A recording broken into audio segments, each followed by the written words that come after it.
جو بھی کرم ہے یا اللہ، تیرے کرم سے سب دور غم ہے یا اللہ، تیرے کرم سے سب دور غم ہے یا اللہ۔ ہر ایک بگڑا ہوا کام تو بناتا ہے، ہر ایک بگڑا ہوا کام تو بناتا ہے، غریبوں مفلسوں بے کس کو تو کھلاتا ہے، ہر ایک بگڑا ہوا کام تو بناتا ہے، غریبوں مفلسوں بے کس کو تو کھلاتا ہے۔ تیرے حبیب کی آمد کی عید ہے اللہ، جہاں میں نور تیرا چشمدید ہے، جہاں میں نور تیرا چشمدید ہے اللہ۔ محترم حضرات، یہ کہنے کی ضرورت نہیں ہے کہ محفل پاک مکمل شراب رچا رہے ہیں۔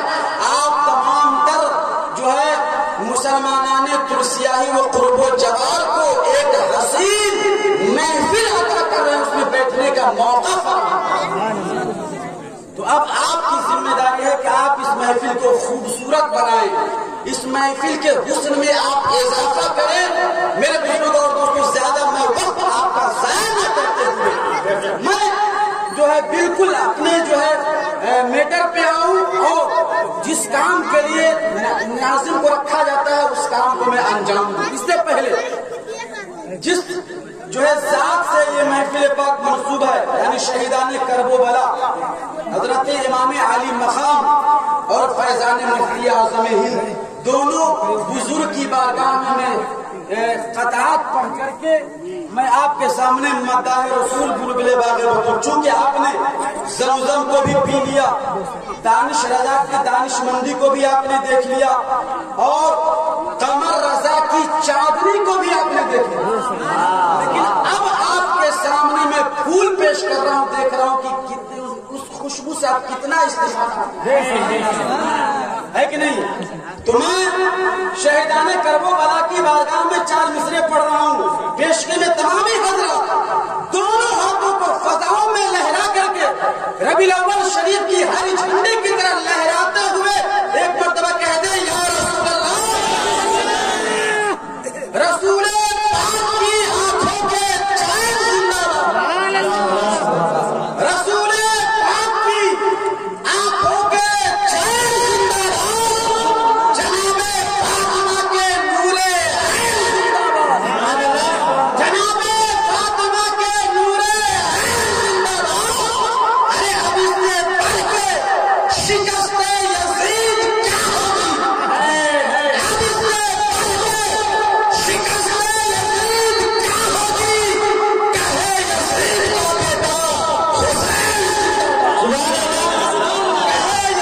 کہے یزید کا بیٹا حسین زندہ باد، کہے یزید کا بیٹا حسین زندہ باد، کہے یزید کا بیٹا حسین زندہ باد۔ اب حضور مفتی اعظم ہند کی بارگاہ میں 4 مصرے پڑھ رہا ہوں، ذرا پیشگی میں کہہ دیجئے سبحان اللہ۔ زمانہ ناز کرے عام بان ہے، ناظم اجلاس منبع اخلاص حضرت علامہ مولانا مفتی رجب علی صاحب قبلہ بہت ہی خلیج ہے، ان کی یہ ذرا نوازی ہے کہ میں بائک پہ ہوں،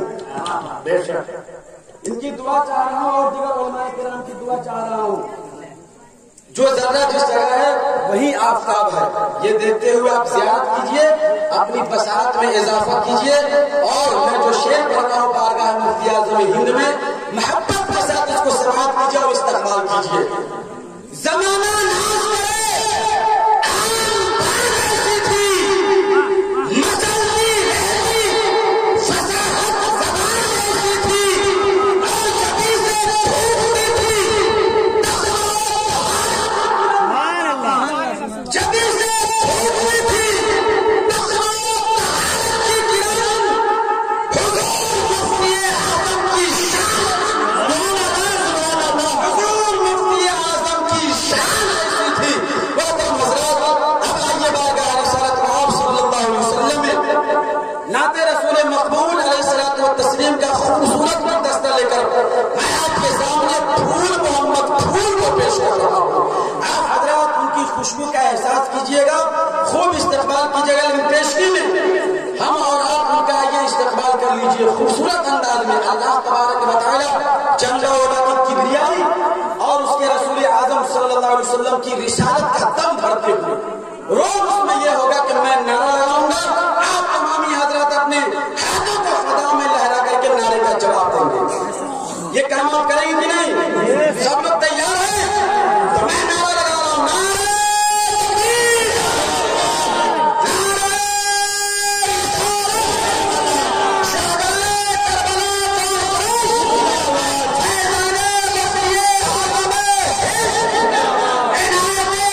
شہر